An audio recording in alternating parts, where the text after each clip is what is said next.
والله يرزق من يشاء بغير حساب.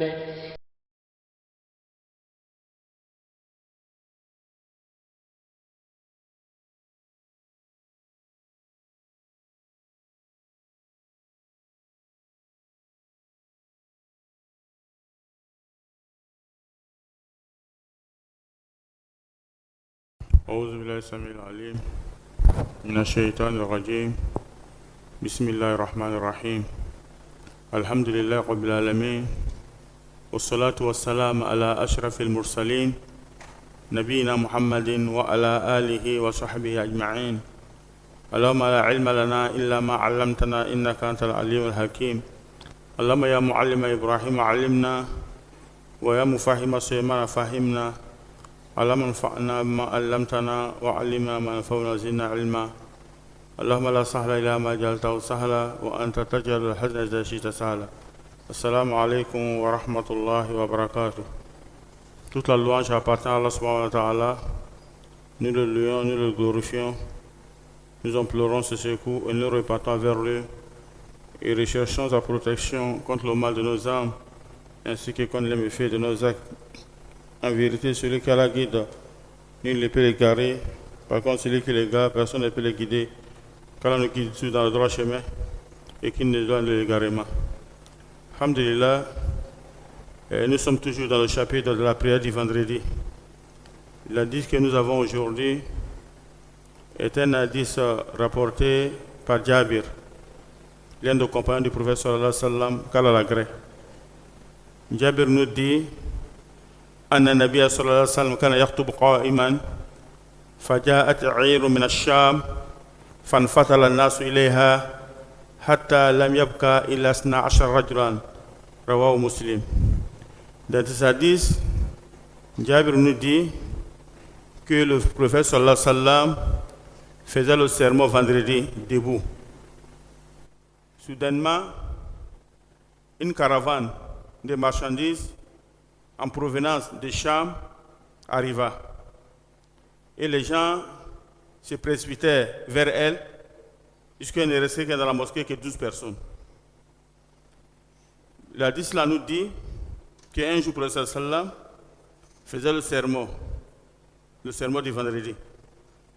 Alors, pendant ce sermon, il y a une caravane de marchandises qui est venue de Cham.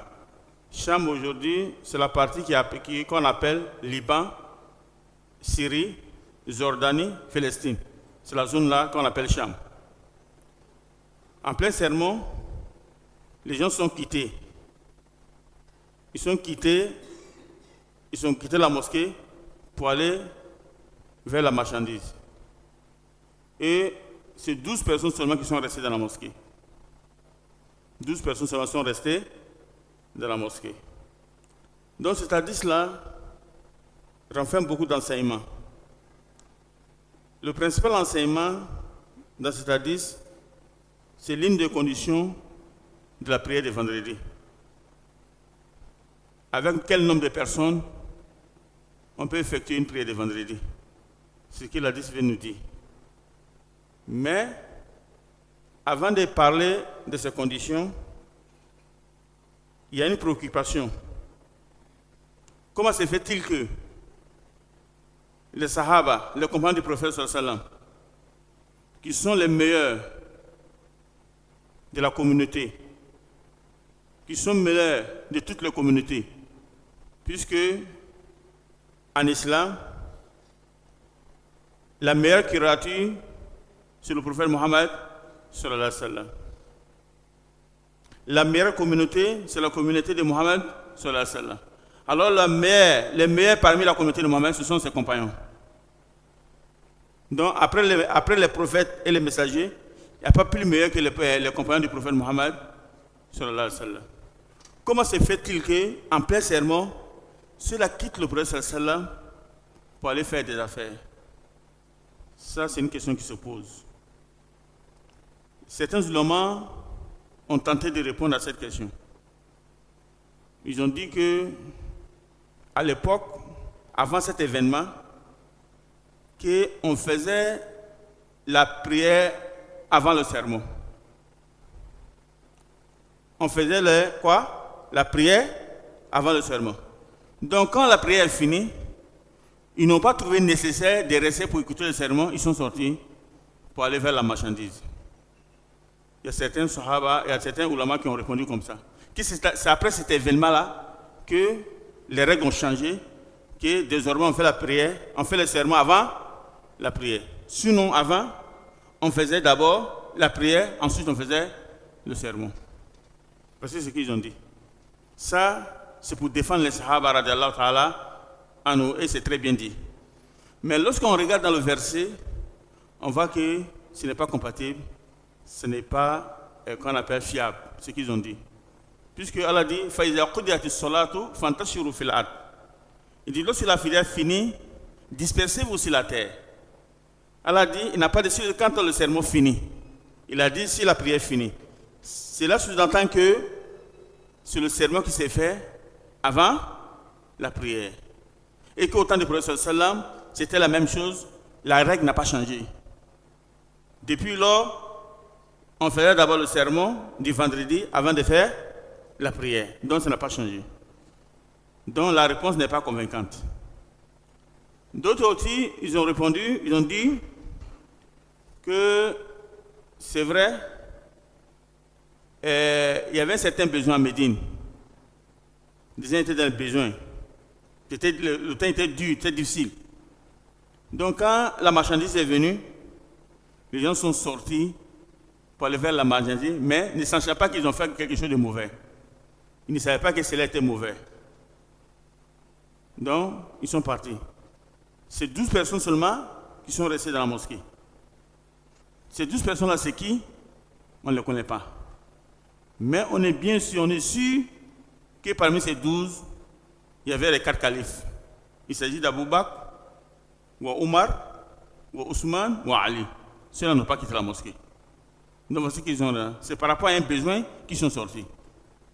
Qu'allons dans la bonne compréhension. Donc maintenant, les conditions de la prière du vendredi. Ces conditions-là, on peut les répartir en 3 groupes. D'abord, il y a des conditions qui sont des conditions d'obligation et de validité. Ça, c'est la première partie. Deuxièmement, des conditions qui sont des conditions d'obligation seulement. Et troisièmement, il y a des conditions qui sont des conditions de validité seulement. Donc, il y a 3 types de conditions. Obligation, en même temps, qu'on appelle validité. Les conditions d'obligation et de validation en même temps. Conditions d'obligation, maintenant, conditions de validité. Les conditions d'obligation sont au nombre de 6. Il y a 2 où les ulémas ne sont pas d'accord dessus. Mais il y a 4 sur lesquels ils sont d'accord. Il n'y a pas de divergence entre eux. Il y a 4 conditions qui font partie des conditions d'obligation et de validité. Ces conditions-là, premièrement, sont 1. L'islam. La prière de vendredi est obligatoire sur le musulman.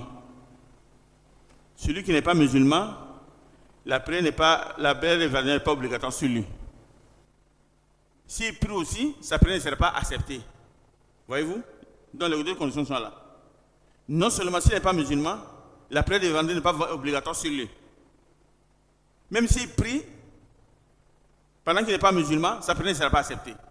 Donc tout le monde est d'accord sur ça. Ça, c'est la première condition.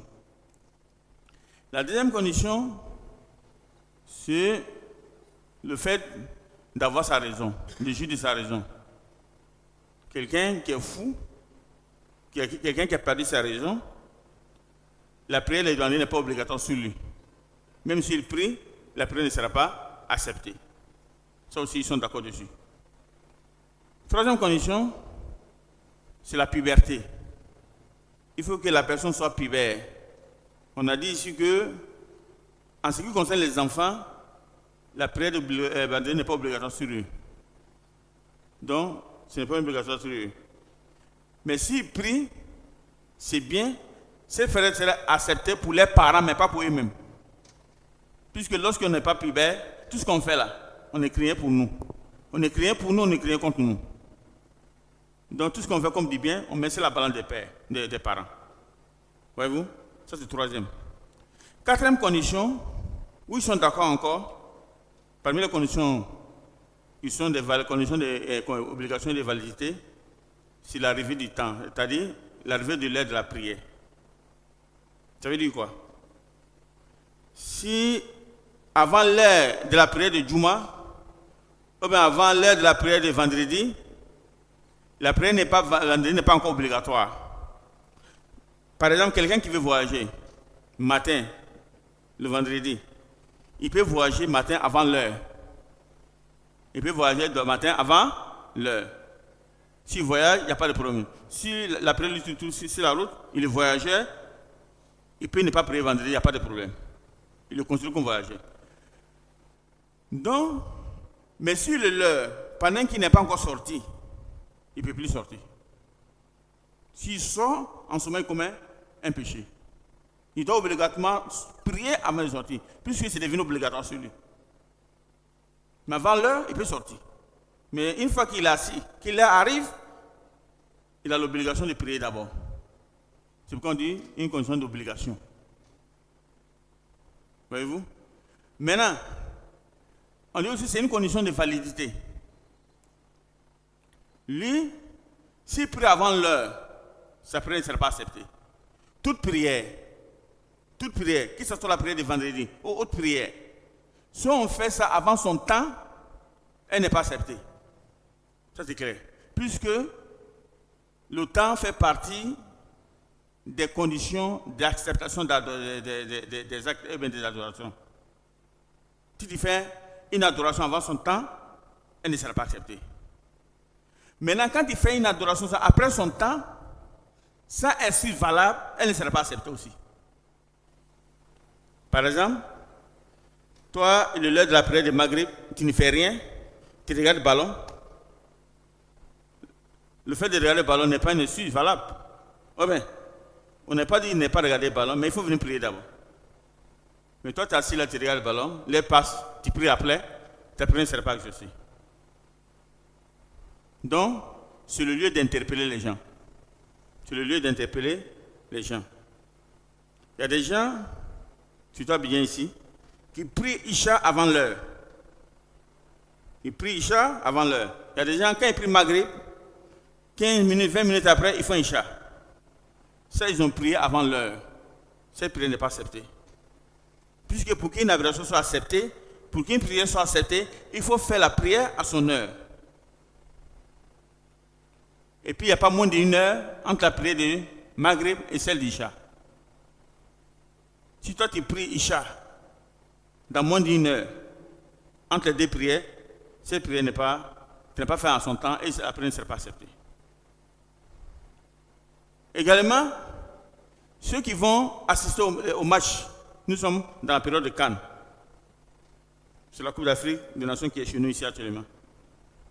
Il y a des musulmans qui vont assister. Ils vont au terrain, l'heure de la prière arrive, ils au terrain, ils ne prient pas. Ils ne prient pas. Donc ils restent, ils regardent le match fini d'abord, et puis ils viennent faire le cumul de prières. Ils viennent faire tout comment on appelle ça? En groupe, ils viennent faire en groupe. Ça, c'est pas accepté. Si tu veux aller au stade, il faut t'arranger. Si l'heure de la prière arrive, il faut trouver un coin pour prier. Tu ne peux pas aussi prier avant d'aller, puisque ce n'est pas un voyage. Ce n'est pas un voyage. Tu n'es pas en voyage. Donc, comme les jours, moi je vais prier le jour, et puis je vais rentrer au stade. Je vais prier le jour, et puis à ce moment-là, je vais rentrer au stade. Ça ne passe pas. Si tu vas là-bas, sur l'heure de As, il faut trouver un temps pour prier. Si le match c'est à 19h, ou bien à 18h, alors qu'on fait la prière de Maghrib maintenant à 18h combien? À 18h35, ou bien 30. À 18h30, il faut trouver un temps pour prier. Il faut trouver un coin pour prier. Ok? Mais s'il s'agit de la prière de 20h, que le match commence à 20h jusqu'à 22h, donc, tant qu'il n'est pas minuit, tu peux prier, il n'y a pas de problème. Puisque la prière, le temps de la prière d'Isha est long.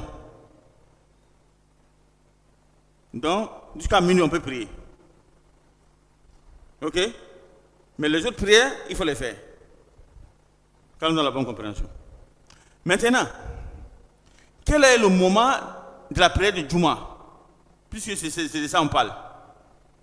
C'est à quelle heure on fait la prière du Juma? Il y a divergence entre les ulémas. Il y a des ulémas qui disent que la prière du Juma, son heure commence après le lever du soleil.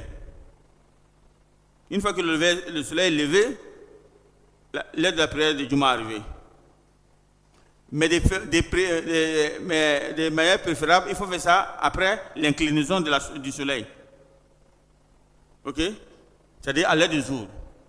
Mais les autres disent que la prière de, comment on appelle, Juma se fait à l'heure du jour. Et c'est ce qui est vrai. La prière de Juma se fait à l'heure du jour. Quand on donne la bonne compréhension. Ça, c'est les conditions sur lesquelles ils sont d'accord. Parmi les conditions d'obligation et de validité. Maintenant, il y a deux autres conditions sur lesquelles ils ne sont pas d'accord. C'est le lieu, l'endroit où on doit faire la prière de Juma. C'est où on doit faire la prière de Juma. Selon certains ulémas, la prière de Juma se fait seulement uniquement dans les villes. On ne fait pas ça dans les villages ni dans les campements. Ça, c'est leur condition. Mais par contre, il y a d'autres qui disent qu'on peut faire partout. Si un groupe de personnes, on peut faire la prière de Juma partout. On peut faire en ville, comme on peut faire en brousse, comme on peut faire dans les villages, comme on peut faire dans les campements. Et c'est ce qui est conforme au texte.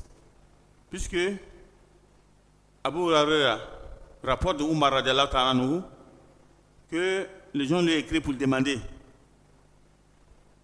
où on peut faire la prière de Juma. Il dit partout où vous trouvez. Si vous êtes beaucoup, partout où vous trouvez, faites la prière de Juma. Ok? Donc ça veut dire que on peut faire la prière de Juma partout. Que ce soit en ville, que ce soit dans les campements, que ce soit dans les villages. En tout cas, si les gens sont là, on peut faire la prière de Juma. C'est ce qui est conforme au texte. Donc on donne la bonne compréhension. Également, il y a d'autres qui disent aussi qu'il faut la présence de l'autorité suprême de l'islam dans une ville ou bien dans un endroit pour qu'on puisse faire la prière de Juma. Ça aussi, ce n'est pas conforme. Qu'il y ait autorité suprême ou pas, ou son représentant ou pas, on peut faire la prière partout. Quand on a la bonne compréhension. Également, est-ce qu'on a besoin de la permission de l'autorité avant de prier Juma? Les ulémas disent que ce n'est pas une condition. Il y a d'autres qui disent que c'est une condition, il faut avoir sa permission, mais la plupart des gens disent que ce n'est pas une condition. Donc voici les conditions sur lesquelles ils ne sont pas d'accord. Parmi les conditions d'obligation et de validité. Quand on donne la bonne compréhension. Et ça, c'est la première partie des conditions. La deuxième partie des conditions, ce sont les conditions d'obligation seulement. Les conditions d'obligation sont au nombre de 5. Pour que la prière de Juma soit obligatoire pour une personne, et les conditions d'obligation sont au nombre de 5 seulement. La première condition, al-iqama. Si tu es résident dans un endroit où on fait la prière de Juma, tu as l'obligation d'y assister. Ok? Même si tu es voyageur, que tu descends dans un endroit, tu fais quelques jours là-bas, tu as l'obligation d'assister à la prière de Juma. Je précise, si par exemple toi tu quittes à bien ici, pour aller à Boaké, tu arrives jeudi soir, ou bien mercredi soir à Boaké, tu vas rester jusqu'à vendredi soir, tu vas rester jusqu'à samedi, ou bien jusqu'à dimanche. Si le lait de vendredi, tu dois aller obligatoirement faire prière de vendredi. Ok? Même si tu es voyageur, tu dois aller faire la prière. Mais c'est lorsque si tu es en route, tu voyages, tu es dans les cas, là ce n'est pas obligatoire de faire la prière de vendredi. Quand on donne la bonne compréhension. Donc, la première condition d'obligation, c'est la résidence. Celui qui est résidé la prière du Juma est obligatoire sur lui. Deuxième condition, en Zukura, il faut être l'homme. Cela sous-entend que la prière du vendredi n'est pas obligatoire sur les femmes, mais c'est obligatoire pour les hommes. Mais ce qui est meilleur aux femmes, c'est de venir à la mosquée pour venir écouter les sermons. Même si ce n'est pas obligation, mais elles doivent venir à la mosquée pour venir écouter les sermons, comme les faisaient les femmes au temps du prophète Mohammed, bien que ça ne soit pas obligatoire sur elles. Quand on a la bonne compréhension. Ça, c'est la deuxième condition. Troisième condition, al-hurriya. Il faut que la personne soit libre. Il ne faut pas qu'il soit un esclave. Si l'esclave, il n'est pas libre. Il n'est pas libre de ses mouvements.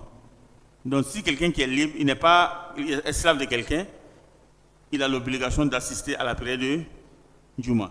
Mais si il est esclave, il n'a pas cette obligation. Ça, c'est la troisième condition. La quatrième condition, sihatul badan, la santé. Quelqu'un qui est malade, qui a des difficultés, il n'a pas l'obligation d'assister à la prière de Juma. Quelqu'un qui est malade, il n'a pas l'obligation d'assister à la prière de Juma. Également, celui qui s'occupe des malades, toi, ton parent est malade, c'est toi qui t'occupes de lui. Tu n'es pas allé quelque part pour le laisser. La prière de Juma aussi n'est pas obligatoire sur toi. Ça aussi c'est comme ça. Toi, tu prends aussi le jugement du malade. Toi qui t'occupes du malade. Si tu ne peux pas le laisser pour aller ailleurs, tu es obligé de l'assister, tu es obligé d'être à côté, toi, la prière de Juma n'est pas obligatoire sur toi. Ne fais pas la prière de Juma. Ça, c'est la quatrième condition. Cinquième condition, c'est d'être débarrassé des choses qui peuvent t'empêcher de venir à la mosquée. Ça veut dire quoi, par exemple? Quelqu'un qui est trop vieux, il ne peut pas se déplacer. Il n'est pas malade, mais il est trop vieux. Il ne peut pas se déplacer. Lui, il n'a pas l'obligation de prier la prière du Juma. Il peut rester à la maison. Deuxièmement, quelqu'un qui est aveugle. Il n'a pas quelqu'un pour le conduire pour venir à la mosquée. Il ne peut pas venir seul aussi à la mosquée. Donc la prière du Juma n'est pas obligatoire sur lui. Mais cependant, s'il y a un volontaire qui veut le conduire, il a l'obligation d'assister à la prière du Juma. Oh, mais s'il a les moyens, qu'il y a quelqu'un qui peut louer pour l'accompagner, il a l'obligation de louer la personne pour l'accompagner à la prière du Juma. C'est lorsqu'il n'y a pas de volontaire pour l'accompagner. Il ne trouve personne également. Pourquoi?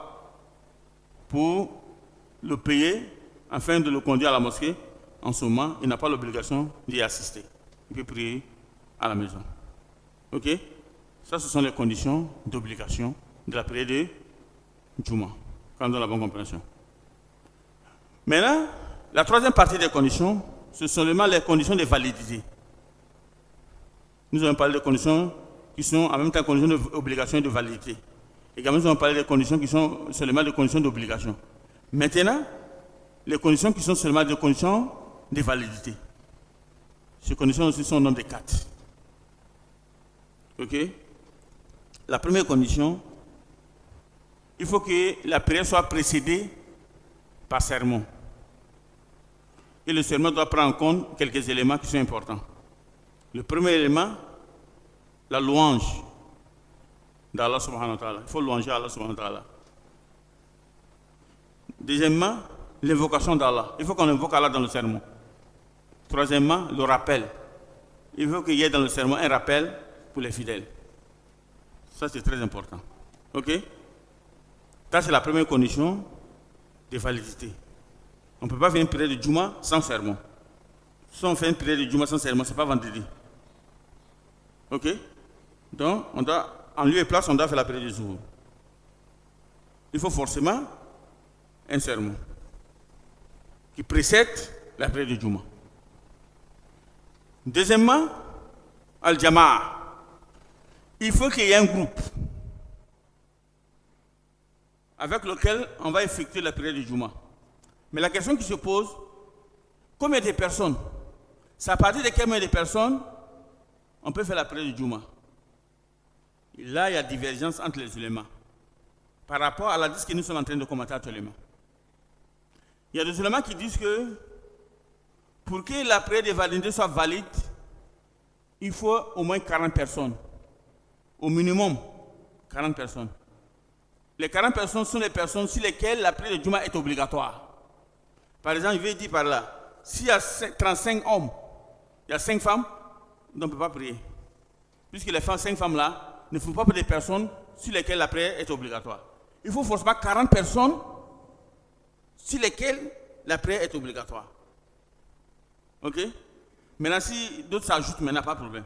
Si c'est moins de 40, on ne peut pas faire la prière de Juma. Ils ont comme preuve, ils ont comme argument, ils disent que lorsque le faisait préfet, le verset faisait le sermon, il est sorti, et les gens sont sortis, après ils sont revenus. Ceux qui sont partis pour voir la marchandise, après ils sont revenus, puis ils étaient 40. Donc ça veut dire que en dehors de 40, on ne peut pas faire la prière de Juma. Mais quand on regarde le verset, on voit que le verset dit qu'ils ne sont pas revenus. Puisqu'ils étaient blâmés. Ils ne sont pas revenus. Donc, ça, ce n'est pas un argument sur lequel on peut se baser pour donner le nombre de 40 pour la validité de la prière du Juma. Ça, c'est le premier avis. Deuxième avis, ils disent qu'il faut 12 personnes, au moins, sur lesquelles la prière du Juma est obligatoire. Puisque ici, les gens sont sortis, il ne restait que combien? 12. Donc le président a prié à elle 12. Donc ça veut dire que si le nombre atteint 12, on peut prier. Si ça n'atteint pas 12, donc on ne peut pas faire la prière de Juma. Ça aussi, on a répondu. On dit que cet argument aussi n'est pas valable. Pourquoi? Le président sallam, ils disent que même si ceux qui étaient restés, si c'était plus que 12, il avait fait la prière. Si c'était moins ici, il avait fait la prière. Donc, c'est un homme qui est resté comme ça. Si c'était plus, il avait fait la prière. Si c'était moins ici, il avait fait la prière. Donc, ce n'est pas une question de 12. Mais ici, c'est les personnes qui sont restées qui sont 12. Ça ne veut pas dire que ça fait 12 personnes, on doit faire la prière de Juma. Voyez-vous? D'autres ont dit que 3 personnes avec l'imam. S'il y a 3 personnes plus l'imam, on peut faire la prière de Juma.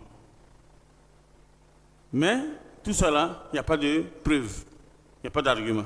C'est pourquoi les ulémas disent que aucun texte n'est venu pour préciser le nombre de personnes avec lesquelles on doit faire la prière de Juma.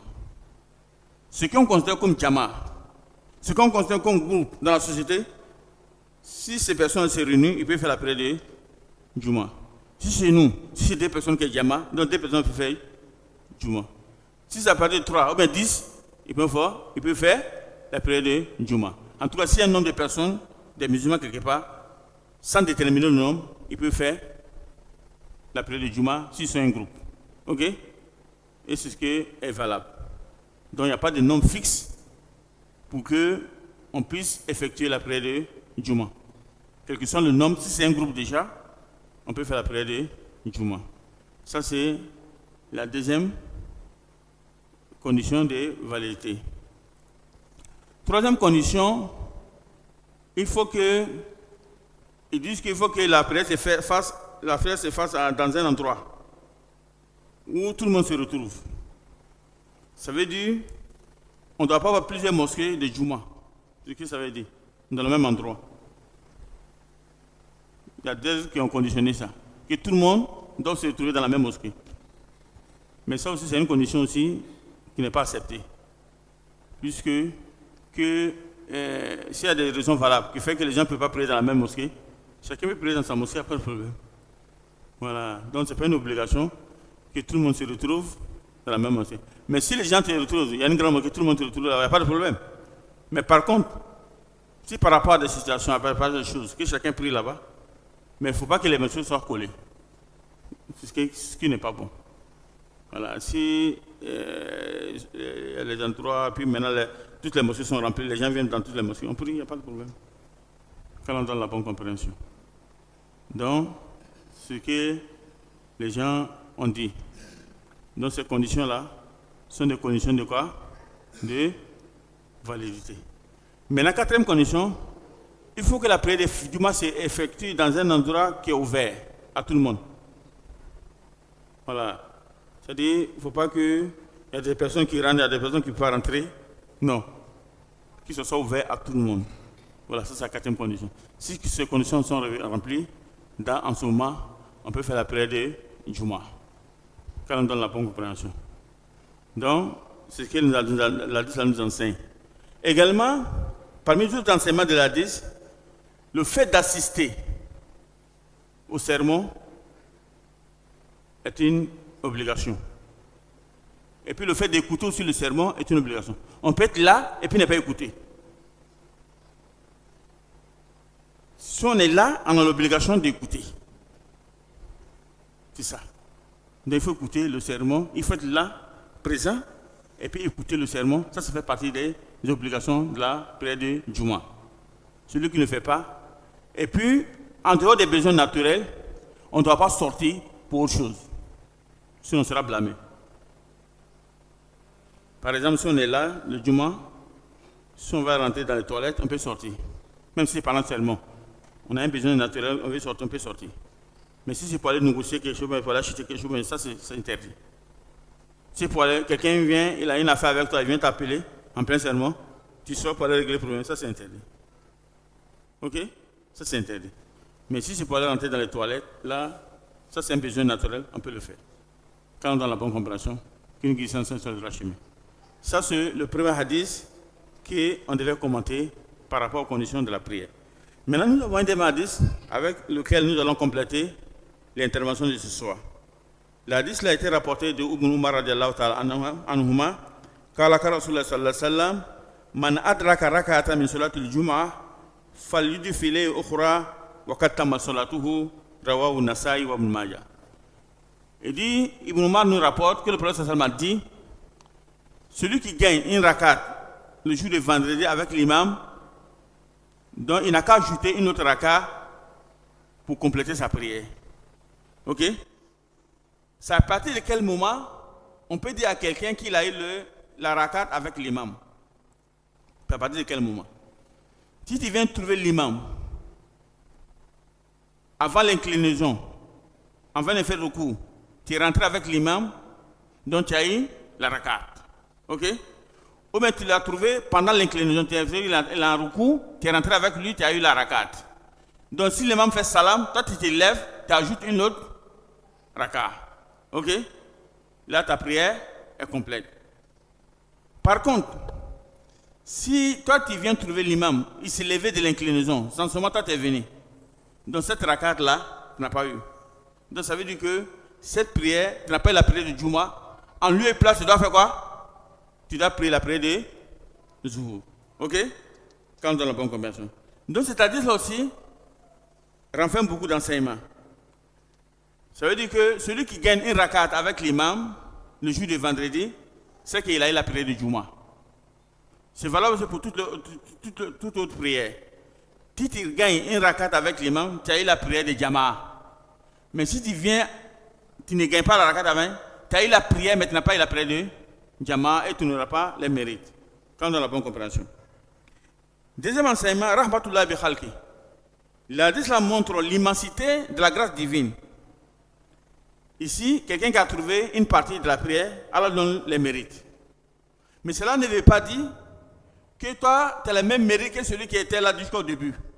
Vous n'avez pas les mêmes mérites. Il faut qu'on précise ça. Il ne faut pas rester là-bas, tu viens en dernier temps, tu penses que tu as les mérites. Non, non, non, ça c'est pas possible.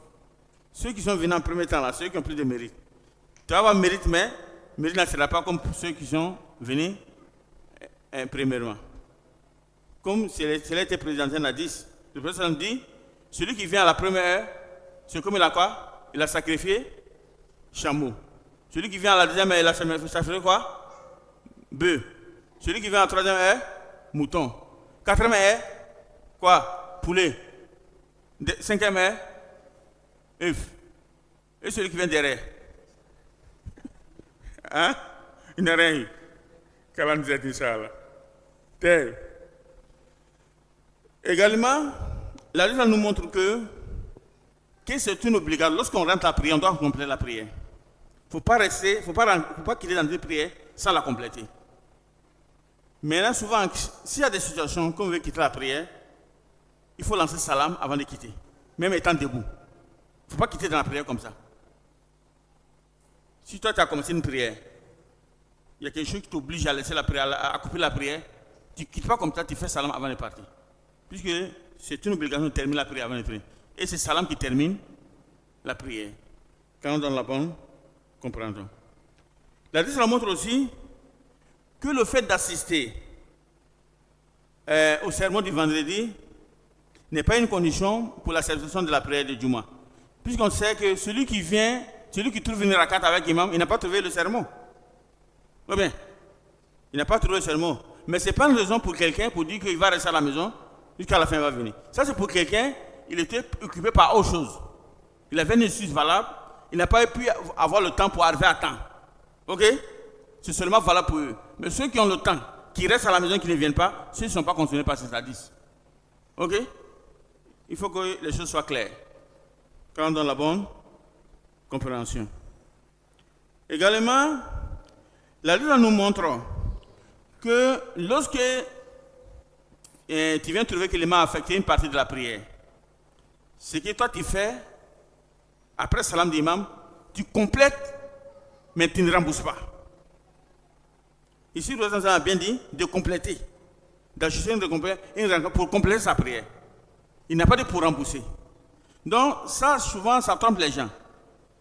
Lui, s'il vient dans une prière de Maghrib, dans une prière d'Isha, il vient trouver l'imam prier les 2 premières rakats à haute voix.